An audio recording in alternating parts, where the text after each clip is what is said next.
আগ্রাসন মানি না, মানব না। তাদের উস্কানিতে, তাদের স্পন্সরশিপে আপনারা তাদের পক্ষ নিচ্ছেন, সেটা কিন্তু বাংলাদেশের অপর জনসাধারণ বোঝে। সুতরাং আমাদের খণ্ডিত বক্তব্য দিয়ে জনগণকে বিভ্রান্ত করতে পারবেন না। বন্ধুরা আমার, আজকে এই জন্য ডকুমেন্ট নিয়ে এসেছি। আবার কোন কথা বলবো, আবার খণ্ডিত বক্তব্য দিয়ে বলবে, হুমার ছাড়া কথা বলে।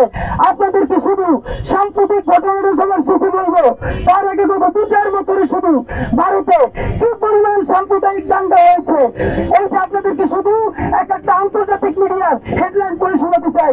ভাইরা আমার, ভারতের হোলির রং মাখার প্রতিবাদে মুসলিম এক ব্যক্তিকে পিটিয়ে হত্যা ও লুটপাটের ঘটনা জাতীয় মিডিয়া এসেছে।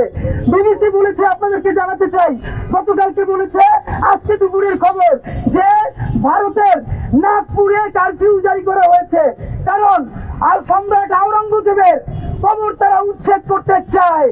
মুসলিম সম্প্রদায়ের সবচেয়ে বড় উৎসব এবং আমরা তার জন্য কেনাকাটা সহ অনেক উচ্ছ্বাসের মধ্যে দিয়ে যে উন্মাদনার মধ্যে দিয়ে দিনাতিপাত করছি, সেখানে আমাদের পাশের রাষ্ট্রে আমাদের যারা মুসলিম ভাই বোন তারা দিন পার করছে শঙ্কায়, আতঙ্কে, যে কখন তাদের উপর কোন নির্যাতন, কোন নিগ্রহ ধেয়ে আসে।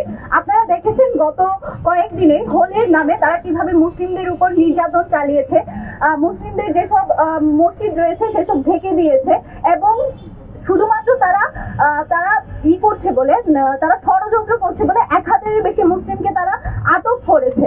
একটা কথা সবার আগে বলতে চাই, ভারত যখন মাঝে মধ্যেই বলে যে ভারতের বাংলাদেশ যদি অস্থিতিশীল হয় তার প্রভাব এসে ভারতের উপরে পড়বে বলে, ভারত প্রতিক্রিয়া না দেখিয়ে পারে না।